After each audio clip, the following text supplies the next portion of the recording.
You ever feel like you're great at what you do, but when it comes to selling your services, something feels off? Well, today we're going to change that because my conversation with Jason Barnaby, my good buddy, is going to show us how understanding personality types and leading with story is the best way to connect and to serve the client, to make sales feel less salesy and more like serving.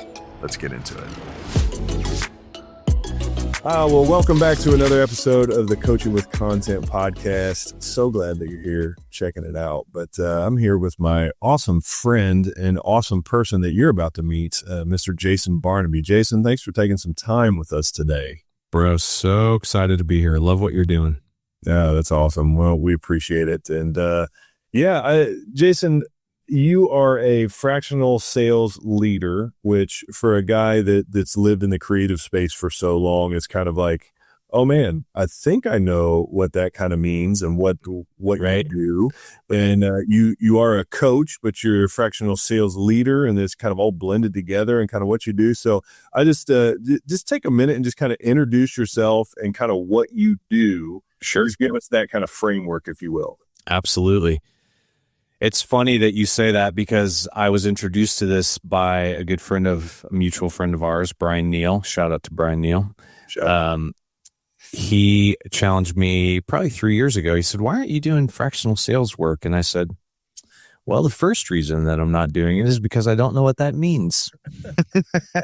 So for those of you out there in the world that may have heard this term or this is brand new to you, it's simply the way in 2025, probably the buzzy way that we refer to part-time contracted sales leadership, where you are not a W-2 employee of the company, but you have responsibility for leading the sales team.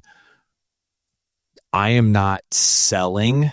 I'm not the person who's coming alongside to sell. I'm the person that's coming alongside to potentially manage a team that you don't have the time to manage, grow a team because you've got other things to do, to assess the people that you have on the team. Are they the right ones for what you want? Yeah. Anything that has to do with sales leadership. So pipeline and CRM management and one-on-ones with salespeople and leading the sales team and making sure that the dashboards are up to date and that we're doing all of the blocking and tackling that we have to do that most people hate to do. Yeah. And let's face it, working with salespeople is like herding cats. Nobody likes to herd cats. So I'm the shepherd. There you go. The shepherd of cats. The shepherd of cats. I like it. Why do you think? I know that fractional anything, right? Fractional CMO or fractional whatever that is kind of buzzy, like you said. What is the benefits that you see to that type of work compared to like just hiring somebody full time to do something like that? Yeah, I love that question. There's so many benefits, and I'm sure I'm not going to hit all of them. I think one that's the one of the greatest benefits that I bring is that I'm not a member of your company. I don't think like you do. I'm not part of the culture that you're a part of. I haven't been culturalized to think in a particular way. So I'm coming in and asking, why do we do this? And what about this? And how does this work? And so here's a bit of a cautionary piece. If you are an unself-aware leader or one who likes to control everything, this probably is not for you. For you, yeah. I can tell you that I'm about to end one of the best engagements that I've ever had, and I'll tell you why it was one of the best. I came in and the CEO said to me, "You are my VP of sales." Period. End of conversation. You are in charge of the sales team. I have been in charge of the sales team. I am handing that over. I am giving you that baton. I don't want it. I need to go do other things. That's why you're here. And this was really cool. He said, you have an open invitation to join my leadership team meeting every Monday, because I also consider you to be a valuable member of the leadership team. And for me, I was so jacked to hear that, because I love sales. Sales is dynamic, it's vibrant, it's creative, it's fast moving, it's all the things that my brain loves. And I get to develop the people as well. Yeah. And to also have this person, and not every company is going to ask me to do that, and that's fine, but to also be able to put on some of my HR hat stuff that I've had, or my people development stuff that I've had, or my training and development stuff that I've done in the past. And just to have another perspective in the room, who, by the way, you're not paying insurance for, you're not contributing to their 401k. It's a contract. So if it doesn't work out, they're eventually going to go away. So you don't have to worry about like the whole awkwardness of this didn't work out, we need to fire you, and have that terrible conversation. Yeah. There's a ton of benefits. And because that is all that I'm doing, I can get a whole lot more done in a smaller amount of hours than somebody who's got 17,000 different things going on. Yes. Yeah. I hear a lot of benefits that you outline in there, from the sense of being able to say, hey, you're not paying for insurance and all that. And we can cut the ties at any point. But I loved what you outlined there about the fact that you get the completely different perspective. You're not integrated into what they're doing on the day in and day out. So you have that fresh eyes, the ability to kind of move and say, well, why do we do it this way? Where if you're coming in as an employee, you're kind of getting integrated into that. This is how we do it. You have to, but you get to come in and say, I'm seeing things differently, and let's move this and shift this. And you can actually move organizations further faster because of it. Absolutely. And one of my favorite quotes, not a quote, one of my most favorite provocative statements that I say on purpose is, if it's the way you've always done it, it's probably wrong. Mm-hmm. And I don't mean that in a way that you have to throw the baby out with the bathwater, or because you've got a tried and true process that has worked, you need to blow it up and get rid of it. However, I would say, when is the last time that you looked at the tried and true process? Because with the way the world is evolving and moving, there's probably something or some things that you could do that are going to make that better. Yeah. And I love to be the person in the room that goes, why do y'all do it that way? I'm not worried about losing my job because I feel like my job is to be that guy in the room who asks those tough questions. And I enjoy that. Yeah. And I think that's a real big benefit to organizations. And so I know that the more I've learned about the fractional life, or that kind of new hip and trendy word, that it's been, that makes a lot of sense, because you have that fresh perspective, and you're not scared to lose a job at that point, because it's one of many things that you're doing. So, and I would say the other thing for me that's really awesome about it is, because it's not a 40-hour a week thing that I'm maintaining and I'm in it all the time. I come back to the organization on the day that I'm dedicated to them.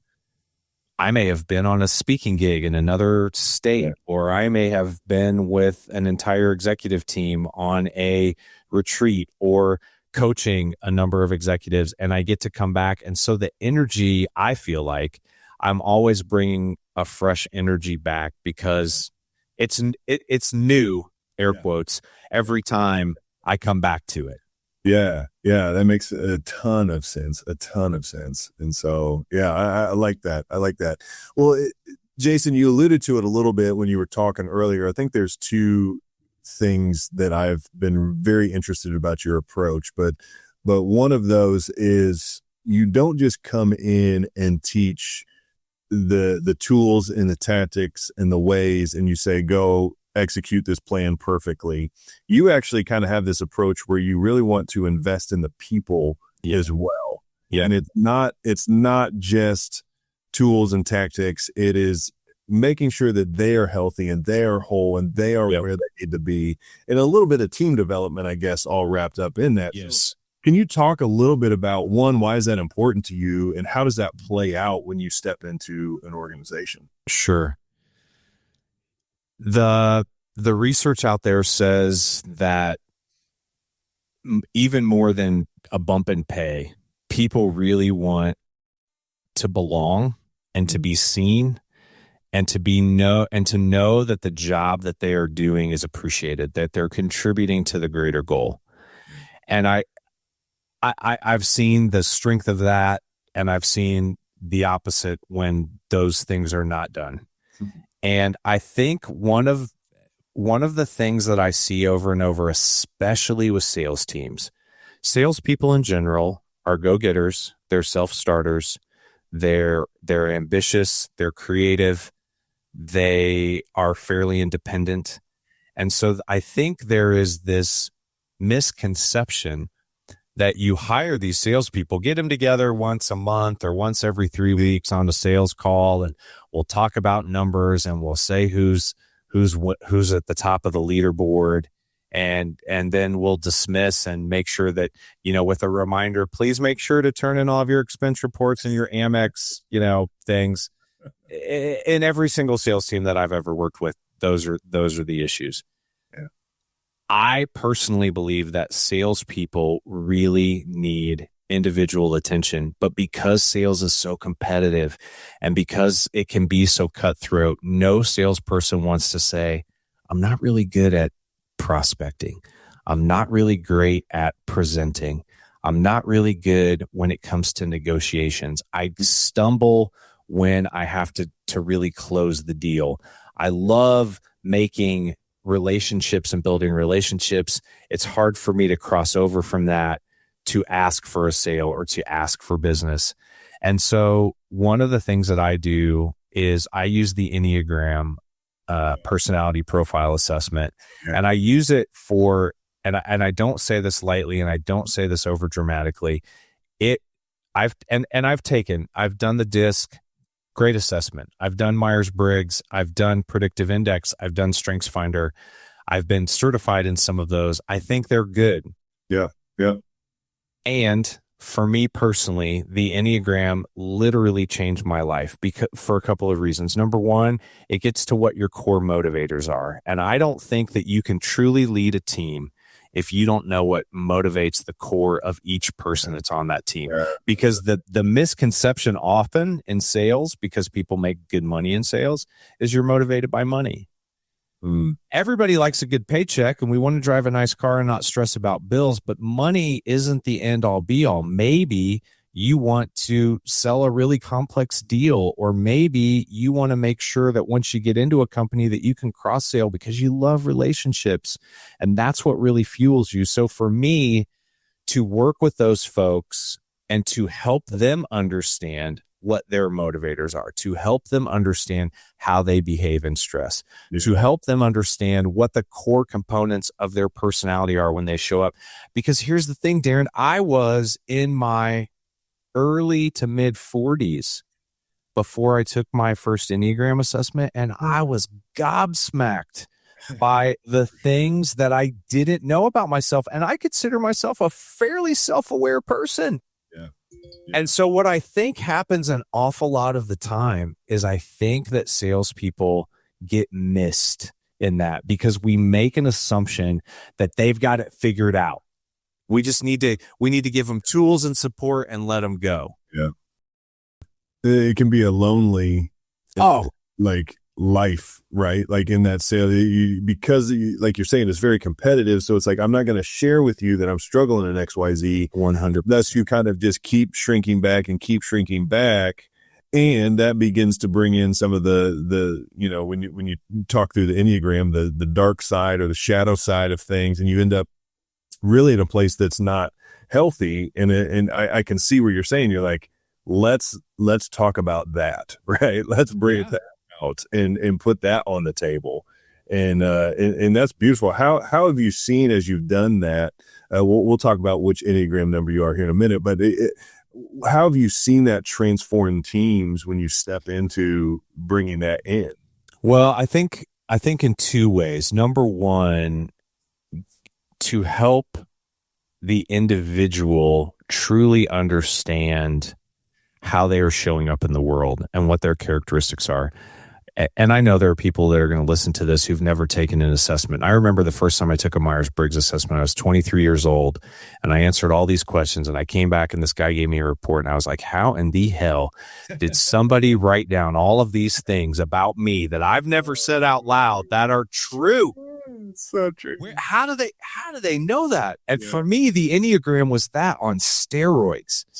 And so it's transformational to have an understanding of what that's about. And then, so I'll jump ahead just a little bit to your question, but give you an example. So I'm a 7 on the Enneagram. 7s are enthusiasts. I had a mug in here that I was drinking with earlier, and it says Enneagram 7. That's a horrible idea. What time? And that's pretty much my life. Like, if you asked me, if you said, Jason, do you want to go? I would say yes before you finished. And then I would say, what are we doing? Yeah, because let's go. And so for me, I'm a pretty happy-go-lucky guy. I have a lot of energy. I have, ironically, my greatest strength and strengths finder is strategy. I have a very strategic mind. And for the most part, if I trust you and I know that you understand where we're going, I'm not going to micromanage you. I'll let you do the things that you need to do. If this is A and this is B, I don't care if you do this or if you take it as a straight line, as long as we get there in a timely way and it really, gets done what we need to get done. Here's the kicker. Jason as a stressed out 7 turns into Jason as a 1, which is a micromanaging pain in your backside, who's making lists and checking it twice and 3 times and 4 times. And here's the other piece of that. That list that I gave you may not even have anything to do with you, the work that you're doing, the things that are going on in the company. It may be because I'm pissed that my kid overslept their alarm for the 7th time in 2 weeks and I've been late to work every day. Yep. And so understanding how we as individuals respond to stress can really keep us from getting salespeople are in their heads anyway all the time. And this keeps us from telling those stories that aren't true to ourselves about our teammates and about how things are going. And we just get it all out in the open. And when everybody on the team knows, oh, that's Julie's stress response. Yeah. So we probably want to leave Julie alone for a couple of hours until she, calms down. Or if Julie doesn't respond to me when she's stressed, I then don't take it personally because I know Julie's probably stressed and she will eventually respond, but it's nothing personal for me. And it just makes the team dynamics and the team synergy very, very different. Oh, yeah. It's so good. And I know for me, I'm an Enneagram 9. So I like to say that I sit at the top of the Enneagram. Yeah. We're the most awesome. No. As an Enneagram 9, like I've seen how that's played out in my life, right? And, as a 9, you typically you kind of shy away. You don't think that your ideas are important, or you kind of, let everybody else through first, right? Right. And when you begin to see how it's affected your life, I don't love confrontation. In fact, I run away from it. All right. And once I realized that and studied the Enneagram a little bit, and I see, oh, wow, that really does play out there. And it does play out there. And now it starts to allow me to kind of come to face with myself. I want to run back and step back from this confrontation or the thing that if I ignore it long enough, it'll just go away. Right. It'll just come out another way. Well, now I'm stepping into it and I'm facing it and growth is happening. Yes. And that's the beauty of this. Yes. You're saying it in a team dynamic, not only learning that about each other, we're learning it about ourselves as well. So now our home lives are better. Our relationships 100%. Then when we come into work, our work lives are better. Yes. And that's the foundational element. That can literally change. That's what it's all about. And let me use the example of you as a 9. Yep. I often say that nines remind me of the people that were like the two, I think it was the Muppets, maybe. It's like, what do you want to do? I don't know. What do you want to do? I don't know. What do you want to do? I don't know. What, they don't want to make the decision. Nobody wants to, what do you want to do? I'll just do what you want. What do you want for dinner? I don't know. What do you feel like? I feel like pizza. Okay, let's have pizza. Oh, man.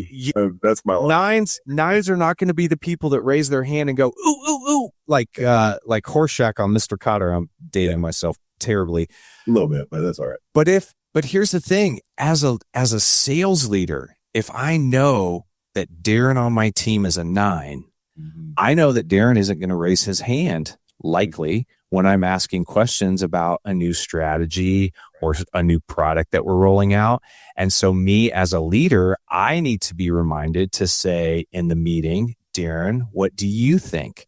Yep. Because if I don't know that about you and we've had 6 months of meetings and you've never spoken up, what am I doing? I'm telling myself, you know what? I just don't think Darren's very engaged. Maybe we need to replace him on the team. When in fact, if I ask you the wisdom that pours out of your mouth because you have sat back and watched all the things, I'm like, holy cow, this person is wise and they have some things to say. But if I don't know that, I as a leader and we as a team miss out and have missed opportunity in tremendous fashion when it comes to that. Man, it's so true. And to that point, I remember the first time that I read that about myself and I was like, oh yeah, I don't offer that information. Like I'm never going to just blurt it out in a team meeting or anything like that. Right. And realizing it and then allowing myself to kind of push myself to maybe interject more, but also like seeing that when it was like, hey, Darren, what do you think? It was like, oh, I got the ideas for days, like I'm going to get the notepad and stuff, like, oh, wow, that's crazy. And so, yeah, I echo the fact that the Enneagram is a game changer for you individually, but also the way that you're pulling that into a team, right? Allowing that to be everything. I'll give you a real life example of just somebody that was on a team that I was leading. And in fact, they wound up they were my handpicked replacement when I left. So, for you, you're not going to raise your hand. I am going to be challenged and grow and develop by not putting my hand up because I'm always putting it up. And so I'll never, seriously. And I will never forget when there was this guy on my team, the guy that eventually led it when I left. He came to my desk. We were redoing compensation, I think is what it was. And he came to my desk and he said, hey, I've got these questions and these concerns. And they were really good. And they were things that I just had not thought about. My management team above me had not thought about. And I looked at him. And I was kind of pissed a little bit until he said what he said. I go, why haven't you ever said any of this? Why haven't you ever given us this information? You know what he said because you would have said the same thing. You've never asked me. Never asked. And I was like, well, damn. Yeah. And that was a real lesson for me. Because quiet people used to intimidate me. I used to think like, you're sitting there silently judging me. I know what you're doing. And I would not ask the question because I didn't want to know what they were silently judging me about. But in fact, there's just a lot of wisdom there that's untapped. Yeah. So, well, and I love that approach, Jason, because I think it's easy to, run playbooks or frameworks or X's and O's. We've said before, right? It's easy to do that, but when you bring in the human element into something that has some stigma around it, like sales, and you begin to put it together like this, it can be a game changer. And so X's and O's don't have personalities, and those personalities make a difference in how those X's and O's move. That's so true. Hey, quick pause here. If you are thinking about starting a podcast or have already started one and it's not driving business results like you would like it to, we would love to help.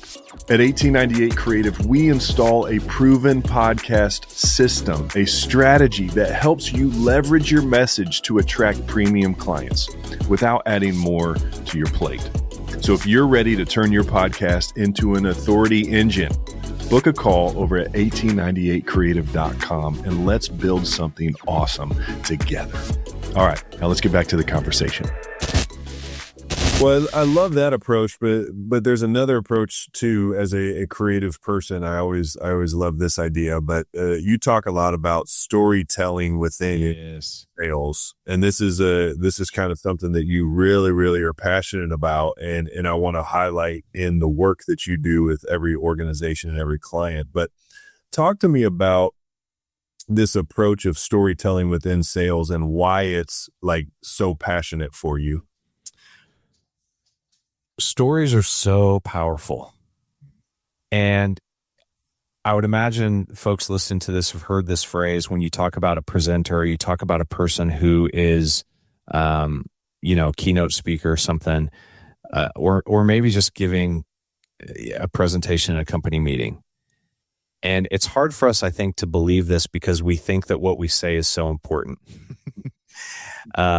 That of course everybody remembers all the words that I've said because all the words are so important. And it's this idea that people don't remember the words that you say, but they remember how you made them feel. Mm-hmm. And in a story, people can see themselves in that narrative. They can hear and feel and see and experience the pain points that somebody is feeling because the solution isn't right. And in the same way, they can experience and feel and see and understand how the solution makes a difference in the story. Mm. And so number one, it's the oldest form of communication that we have is fables and passing things down through stories. There's a framework that works. There are characters. There is a beginning. There is a middle. There is an end. There is a problem. There is a solution. Yeah. There are these things that are tried and true that we are just wired. I mean, Hollywood has made how many bajillions of dollars using the same framework every time. Yeah. You got this person who's got a problem, who meets a guide who helps them figure it out. And also says, you can not do this, which sometimes they do. They're like, that guy didn't know what they're talking about. I'm going to do it on my own. And they wind up screwing it all up. And then they come back to the guide, and the guide hopefully is kind and says, glad that you had that situation. And now let's try this thing that I told you. And then the guide steps out of the way and lets the person do it. And so part of it for me is that it just, I don't like to be sold to. Mm-hmm. I don't like to feel like it is a transaction. I don't like to feel like I am a pawn in a script. Well, they said yes. Okay, then go here. Well, they said no now. Okay, we'll go there. And I don't like that. And I don't think it's genuine. And I think the other piece, I do believe that most salespeople are relational at heart. They love relationships. They love people. They love asking questions. And when you can combine that with being the guide for your client who is the hero, instead of, coming in like Superman and tearing your shirt off and you got the big S on your chest and say, I'm here to save the day. Yeah. It happens in those situations. It happens to them, the client. It doesn't happen with them. Yeah. And we want to be included. We want to be a part of that solution. We want to be excited about where we've gotten, and we want to feel like we had a hand in that. Yeah. We want something to be proud of as well. And so when we are creating stories in sales and helping the client see themselves in the problem and in the solution, it's so much more powerful than we have 32,000 people around the world who can, dial in and we can resolve your problems in 45 seconds or less. But if I tell you that one person that's sitting in a cube halfway across the world who completely understands the frustrations that you're going through because one of their other clients just went through that last year, and here's how our person came alongside them was curious, was asking questions, was pulling information out, and then came back with a story and said, you know what? This is very similar to what happened over here. Let me tell you the story of how they dealt with that. Let me tell you the story of what they were dealing with. Do you feel that? Is that the same kind of pain that you're feeling? Yeah, that's totally it. Well, here's what we do. Do you think that you could do something like that we could part? Yeah, we could totally do that. Well, now I'm a part of this thing and I see myself in this thing. I don't see myself in statistics. Yeah. Yeah. Yeah. Or in all of the products, like things that it does, or the services and the things that it does, right? Like, oh, it's got 14 this and 15 these, and all that. You can lose you just lose them in that, right? It's just, yeah. And here's the other thing. I think the salesperson is usually the one that's more impressed with the 14 things and the 15 things. Does the client even need 12 of the 15?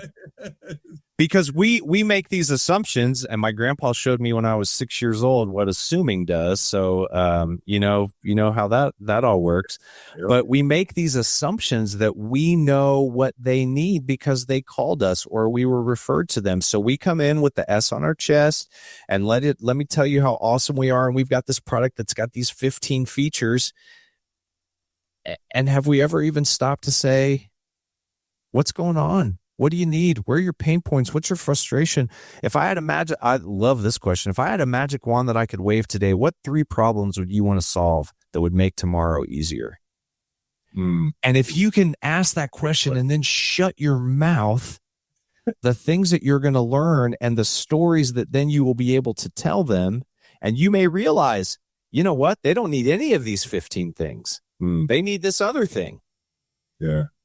So are you even saying that in asking those questions, you might get to a place with a certain prospect that you go, what we offer, you don't really need right now. 100%. Yeah.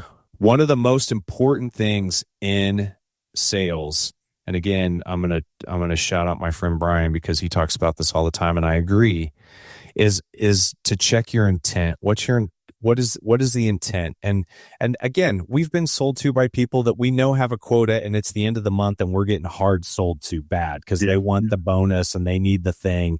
Yeah. I think one of the most powerful things that you can do as a sales professional is to ask those questions to really get to the heart of the matter.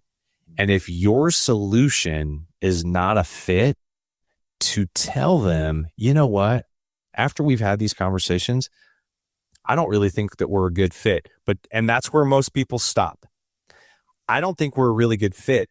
And I think you're a really good fit for this friend that I have over here. Yeah. And I'm going to connect you to them because I really think that what they have is going to be the best solution for you. And by the way, it's about half the price of what it is that we're doing over here. Yeah. And I don't think it's going to do any good for you. I don't think it's going to do you justice or be a good service for you. You have just won a client, air quotes, for life because they will remember that forever because we've all been sold crap we don't need. Yeah. When's the last time somebody said, no, I don't think you need what I have to sell. You need to go over here and do this. So it doesn't happen often. It doesn't happen often. No, it does not. And I love the way that you're saying that because even as I'm listening to you present that, and there's been some things that I've probably purchased over the last year for my business that was presented to me in that way. Like, how can I help you solve that problem? You know, like, right. I'm even thinking of a buddy of mine that I work with primarily, Dustin. He's been on the podcast, probably on all the podcasts leading up to this one so far. And, I think the first time we started working together, I was just talking to him about some issues that I was having. It's like, man, because I think I could help you with that because of XYZ, and this is how I would do it. And like, you know, is that interesting to you? And I was like, heck yeah, it's interesting to me. Where do I sign? Right. Where he was telling stories of how he did that in his own life or with other people that he's worked with or in past times and what he's done. And it was that whole process that you walk through and you go, oh, you're helping me solve a problem. And as soon as I signed on with him, he started solving that problem. And I was like, Yeah. This was the greatest thing. Why didn't I do this 6 months earlier? And I think that's what the framework you're trying to help in sales and all that is to say, hey, let's tell good stories. Let's help people. Let's diagnose problems and solve problems. Yeah, that's really what it is. And that is beautiful. And that's not a sleazy way of selling at all. No, and I will say that I think one of the greatest underutilized components of truly great salespeople that doesn't get talked about enough is genuine curiosity. Because if you are truly, genuinely curious, you have the best interests of the person that you're talking to in mind the entire time. And that's what's driving the questions. The questions aren't driving to your particular solution. They could be, but you're also trying to figure out at the same time, are we a fit? Is this going to work? Are we trying to put a square peg into a round hole? Would they be better off somewhere else? Why are they really saying this? And to truly get to the heart of the matter, because I think very often, and I talk about this a lot, there's a practical problem. That's the thing that, the house is on fire. So we need a hose to put this thing out. Right. But there is an emotional problem behind that. What's going to happen? I'm going to lose all my kids' art drawings. Yeah. Right. Yeah. The existential problem is, how are we going to replace all that stuff? And what do we do? What's next? And if you can get to those and really have a true understanding and continue to ask questions to find the right solution, you're going to have a client for life. Yes. That's so true. And that's so good, Jason. And something about storytelling, as we kind of wrap up this conversation here, is something that you and I are working on currently. Yes, is a little bit of more content for your business and what you do. And I think something that I think is, ties this together is when you tell stories in the content that you make, it becomes a selling mechanism as well, right? It's not just when you're one-on-one or in the sales call, I tell the stories, but it's how do you share those stories now? Yes. That you're making. And so 100%. We're kind of on this journey in content creation for yourself. Why do you think that the content creation in business and what you're doing is important? Well, for a couple of reasons. And first of all, I just want to say I'm absolutely loving what I'm doing with you guys, because if it's not already readily apparent, I have pretty serious ADHD. I'm pretty well medicated today, because I knew I was going to be talking to you and needed to stay on task. But here's and this is real, and this is real, I think, for an awful lot of people who are like me and who start our businesses, because people like me who start businesses like I do, that are solopreneurs, we are creative people. Yeah. Our problem is not a lack of ideas. I got ideas for days, bro. I've got more unfilmed videos and unfilmed unwritten posts that just swim around in my head. And what you have been able to do, which I'm so unbelievably thankful for, is you are helping me frame some of this stuff, pull some of this stuff out. You're asking me questions about things that I'm so in it that I don't see it. And you're able to, with your lens, you're able to zoom out and say, ooh, look at all of these things around here. We can do this, and this. Yes. Because what you are doing and what you're helping me create is who I am and what I do. And if the world doesn't know who I am or what I do, it may be a great idea. I mean, I'm sure there have been lots of bakeries that had the best chocolate chip cookie in the world that nobody knew about, and the bakery didn't stay around for very long. Sure, for sure. And so you are enabling me to harness those stories and the most important parts of my content in a framework that has helped make sense for me, because you were able to zoom out. Hey, let's chunk it like this, this, and this. And I remember when you showed me those 6 different buckets, I was like, that's freaking brilliant.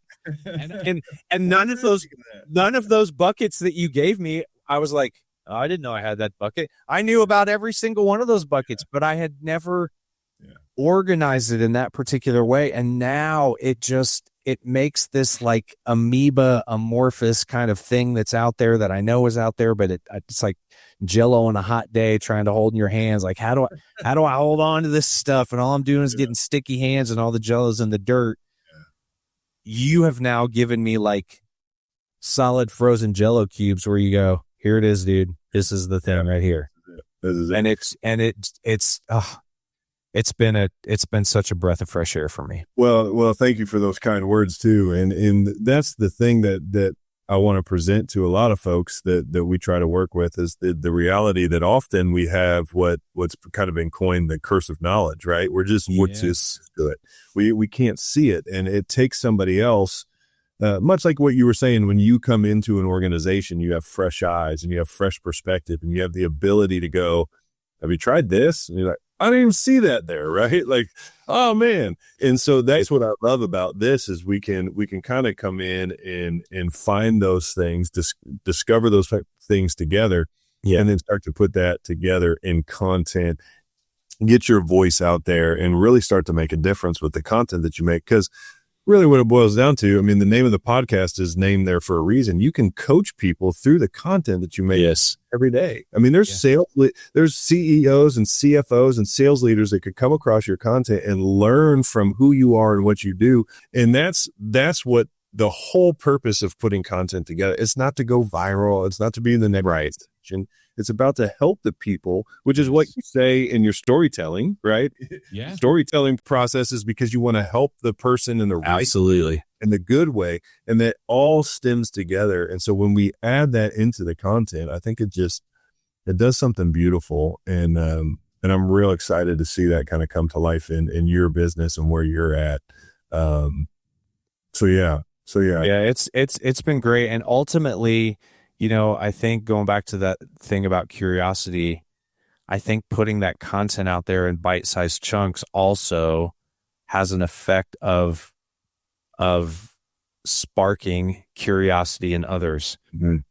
Mm-hmm. He just talked about this, that, and the other. I wonder what he thinks about that. Or I wonder if he could help me with this, or, you know, if he could help me with that. And well, I want to know more about that thing. And again, the work that you all are doing is enabling me to package that in a way that is not my genius. And I can now not have to focus on that and go spend the time doing the things that I am most successful at. That's so good. That's so good, Jason. And I love it. I've loved this conversation just in the same, man. Of all the things that we kind of threaded together there. I mean, I'm an Enneagram guy. I'm a storytelling guy, all that stuff. Yeah. So that's super awesome. So thank you for gracing me with some time. For those that are listening, if maybe there's a CEO that's somehow found this podcast, or a sales leader that's listening to this today, and they go, man, I want to know more about Jason and what he does. How can they find you? Where are you at? All that. Yeah, absolutely. I would say that probably the best and easiest place is to find me on LinkedIn. That's the platform that I've built a tremendous community on there. I've been on the platform, gosh, I don't even know, maybe 15, 20 years at this point. It's been a long time. So just going and searching for Jason Barnaby on LinkedIn.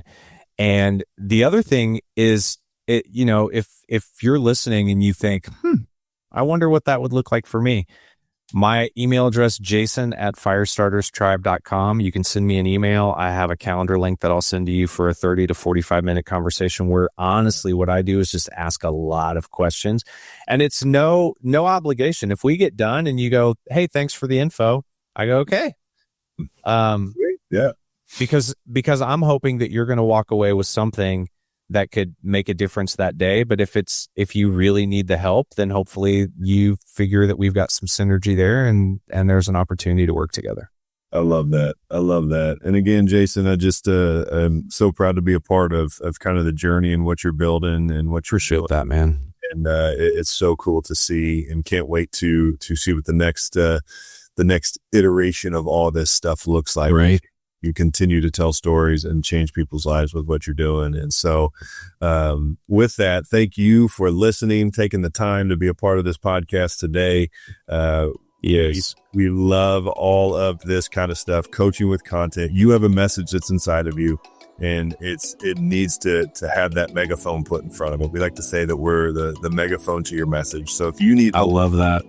Head on over to 1898creative.com. And much like Jason said, let's jump on a call and have a simple conversation and see where we can help as well. And with that, go and have an amazing day. And as always, don't forget, go out and create your art.